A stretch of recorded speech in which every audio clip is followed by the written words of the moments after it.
Hello students, good morning. In my previous class, I explained you the gametogenesis means the formation of gametes, and there are two types of gametogenesis, that is the spermatogenesis and oogenesis.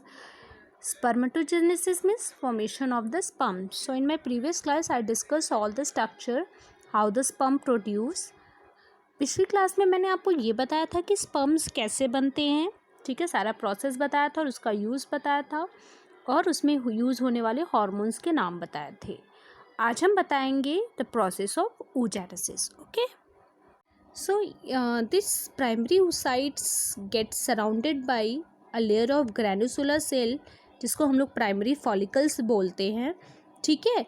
और आपको मैं बता दूं, at the age of birth to puberty, जब लड़की का जन्म होता है तब से लेकर के प्यूबर्टी के एज तक बहुत सारे प्राइमरी oocytes जो होते हैं, प्राइमरी जो फॉलिकल्स होते हैं, डीजनरेट होते हैं, ख़त्म हो जाते हैं. इसलिए प्यूबर्टी के एज में जो गर्ल्स होती हैं उनके पास सिर्फ 60,000 से 80,000 प्राइमरी फॉलिकल्स ही बच पाते हैं, ठीक है, हर ओवरी में, दोनों ओवरी में, इसमें भी और दो ओवरी होता है ना, दोनों में सिर्फ 60,000 से 80,000 प्राइमरी फॉलिकल्स ही रह जाते हैं.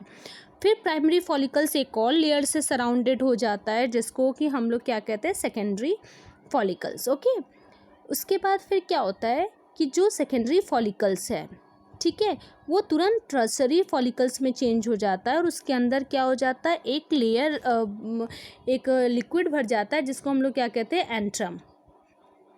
सी, मैंने बताया ना, ये प्राइमरी फॉलिकल्स है, प्राइमरी फॉलिकल से सेकेंडरी टू फॉलिकल्स, फिर सेकेंडरी से टर्शियरी, और इसके अंदर एक लिक्विड भरा है जिसको एंट्रम बोलते हैं. फाइनली ग्राफियन फॉलिकल्स में कन्वर्ट हो जाता है और ये ग्राफियन फॉलिकल से फिर ओवम निकलता है. हर मंथली एक ओवम निकलता है, यानी एक, इस तरह से फॉर्मेशन ऑफ एग हो जाता है. फिर सी, लास्ट में ये जो सेकेंडरी oocytes है उससे फिर एक ओवम का रिलीज होता है, ठीक है. Hello students, now today I'm going to discuss the process of oogenesis. Before that, you have to know what is the oogenesis. The process of formation of ovum is called oogenesis. oogonia से ovum के बनने का जो process होता है, इस पूरे process को हम लोग क्या कहते हैं, oogenesis कहते हैं, जो कि कहाँ होता है, वो होता है ओवरी में. ये ओवरी का स्ट्रक्चर है. It is the section diagrammatically structure of ovary, ठीक है. और ये जो प्रोसेस हो रहा है, it is the part of ovary, it is happening in the ovary. So let us discuss this with the help of ovary and this diagrammatical structure. Okay, this figure.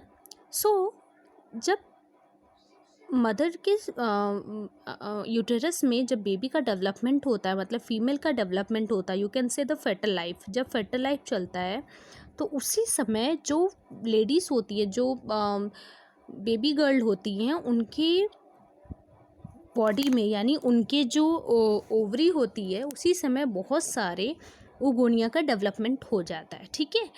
यानी जितने भी एक बनते हैं, जितना भी, एक तो नहीं, जो भी फॉलिकल्स होते हैं, जो oogonia होता है, वो बेबी के फर्टल लाइफ में ही बन जाता है. यानी बर्थ के बाद, जब बच्चे का बर्थ होता है लड़की का, तब कोई भी oogonia का डेवलपमेंट नहीं होता है.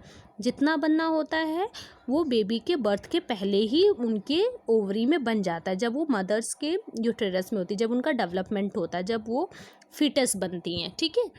तो जब बच्चे का बर्थ होता है, जब लड़की का बर्थ होता है, तो जितना भी बर्थ के पहले जो oogonia बना होता है, oocyte बना होता है, उसका सिर्फ डेवलपमेंट होता है, उसमें मैच्योरिटी होती है, ना कि नया बनता है. ये जो भी डाउट हो इसको आप लोग क्लियर कर लेना. इसको लेके बहुत सारे के अंदर ये डाउट होता है कि ये कब बनता है, कैसे बनता है. तो जब उनका बर्थ नहीं होता, उसके पहले ही मदर के स्टमक में जब वो होते हैं, तभी उनके बहुत सारे एक फॉलिकल्स बन जाते हैं, बट वो मैच्योर जन्म के बाद होते हैं. जब वो प्यूबर्टी के एज में आते हैं तब उनका वो मैच्योर होते हैं. तो ये फीटल लाइफ का है, जब एक single oogonia multiply mitosis differentiation करता है, तो प्राइमरी oocyte बच्चे के ओवरी में बन जाता है, ठीक है. लाइक हियर ऑल्सो ये प्राइमरी फॉलिकल्स, ये प्राइमरी oocytes बनने के बाद, ये प्राइमरी फॉलिकल्स का मतलब है कि जो oocytes होते हैं उसके चारों तरफ एक लेयर बन जाता है, तो वो प्राइमरी फॉलिकल्स हो जाता है, ठीक है। उसके बाद जब बच्ची का बर्थ होता है, चाइल्डहुड स्टेज में क्या होता है, उसका फर्स्ट मेयोटिक डिवीज़न कंप्लीट हो जाता है। तो प्यूबर्टी, जब वो बच्ची और बड़ी होती है, प्यूबर्टी की एज में जाती है, तो उस टाइम जो प्राइमरी फॉलिकल्स है उसमें एक दूसरा लेयर्स आ जाता है जो कि सेकेंडरी फॉलिकल्स बना लेता है, और इधर प्राइमरी oocytes कन्वर्ट हो जाता है सेकेंडरी oocytes में, क्योंकि इसका डिवीज़न स्टार्ट हो जाता है, ठीक है। जब वो सेकेंड और उस टाइम यहाँ पे माइटोटिक डिवीज़न है, इसलिए क्रोमोसोम्स की नंबर 46 ही होगा। लेकिन यहाँ पे क्या होता है, मियोसिस, जब प्यूबर्टी की एज में जाती हैं तो वहाँ पे मियोसिस डिवीज़न हो जाता है, जिससे कि क्रोमोसोम्स का नंबर हाफ हो जाता है, ठीक है।